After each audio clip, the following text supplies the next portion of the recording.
Hello guys, ഇന്ന് ഞാൻ വന്നിരിക്കുന്നത് അതിഗംഭീരമായിട്ടുള്ളൊരു ഒരു സീനെ പശ്ചാത്തലമാക്കിയിട്ട് വന്നിട്ടുള്ള ഒരു സിനിമയുടെ റിവ്യൂ ആയിട്ടാണ്.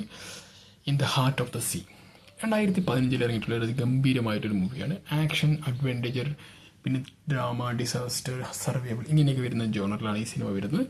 ഇതിൻ്റെ നായകൻ നമ്മുടെ സ്വന്തം ക്രിസ് ഹെംസ്വർത്ത്. ഇദ്ദേഹത്തിനെ കുറിച്ച് എല്ലാവർക്കും അറിയുന്നതാണ്. ഇദ്ദേഹം മറ്റേ തോർ സീരീസിൽ, പിന്നെ അവെഞ്ചേഴ്സ് അങ്ങനെ വരുന്ന എക്സ്ട്രാക്ഷൻസ് ഇതിലൊക്കെ മൂവിയിലൊക്കെ അഭിനയിച്ചിട്ടുള്ള ഇതിലൊപ്പം തന്നെ നമ്മുടെ സിലിയൻ മുർഫിയും ഇതിൻ്റെ ഭാഗമായിട്ടുണ്ട് ഈ സിനിമയിൽ. അതിഗംഭീരമായിട്ടുള്ള പെർഫോമൻസ് അദ്ദേഹത്തിൻ്റെയും. പിന്നെ ടോം ഹോളണ്ടിനെ കുറിച്ച് നിങ്ങൾക്ക് അറിയാം. സ്പൈഡർമാൻ്റെ ഇപ്പോഴത്തെ കാലത്തിലെ സ്പൈഡർമാനിലൊക്കെ നായകനായിട്ട് അഭിനയിച്ചിട്ടുള്ള വ്യക്തിയാണ്. അതിഗംഭീരം. ഈ മൂന്നിൻ്റെ പെർഫോമൻസ് എടുത്ത് പറയേണ്ടതിനാണ്. അതോടൊപ്പം തന്നെ ഇതിൻ്റെ സ്വന്തം നമ്മുടെ ഡയറക്ടർ റോൺ ഹവേർഡ്. ഇത് ഗംഭീരമായിട്ടുള്ളൊരു മൂവി തന്നെയാണ്. ശരിക്കും നമുക്കത് തന്നിരിക്കണമെന്ന് പറയാൻ പറ്റും. ഒരു സീന് പശ്ചാത്തലമാക്കി എത്ര ബെസ്റ്റായിട്ട് മൂവി എടുക്കാൻ പറ്റും അത്രയും ബെസ്റ്റായിട്ട് മൂവി എടുത്തിട്ടുണ്ടെന്ന് എനിക്ക് തോന്നി. കാരണം പല ഷോട്ടുകളും ഈ മൂവിയുടെ ഇതിന് 100% കൊടുക്കാൻ പറ്റുന്ന ഷോട്ടുകളാണ്. ഇതിൽ നമ്മുടെ ഈ തിമിംഗലും ഈ നായകൻ്റെ ഷിപ്പും കൂടി കാണിക്കുന്ന ഒരു സീനൊക്കെ ഉണ്ട്, ലോങ് ഷോട്ട്. യോ മാൻ, ഒരു രക്ഷയില്ല. അത് ഞാൻ അതിൻ്റെ ഷോട്ടൊക്കെ ഞാൻ ഇപ്പോൾ ഈ പറയുന്ന വീഡിയോയിലേക്ക് ഞാൻ ചെയ്തിട്ടുണ്ട്. നിങ്ങൾക്ക് കാണുമ്പോൾ അറിയാൻ പറ്റിയ സിനിമയുടെ ക്വാളിറ്റി അത്രയുണ്ടെന്ന്.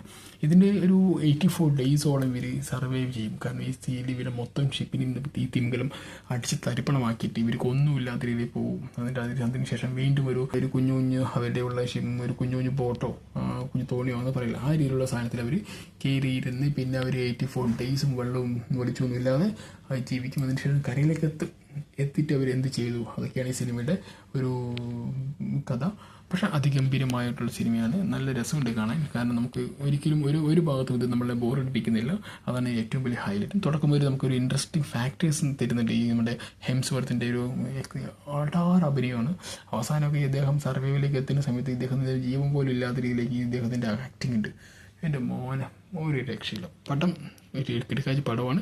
നിങ്ങൾ എന്തായാലും ഈ സിനിമ കണ്ടു നോക്കൂ. അതിഗംഭീരമായ മൂവിയാണ്. നിങ്ങൾക്കും ഇഷ്ടപ്പെടാതിരിക്കാൻ വഴിയില്ല. കാരണം ഒരു ക്രിസ് ഹെംസ്വർത്തിൻ്റെ ഒരു 18 മൂവി എന്നൊക്കെ പറഞ്ഞ രീതിയിലേക്ക് ഇത് എടുത്ത് മാറ്റിപ്പെടാൻ പറ്റുന്നൊരു മൂവിയും കൂടിയാണ്. ഓക്കെ ഗൈസ്, ഇനി അടുത്തൊരു മൂവിയുമായി വരുന്നവരെ ഓക്കെ, ബൈ, സീ യു.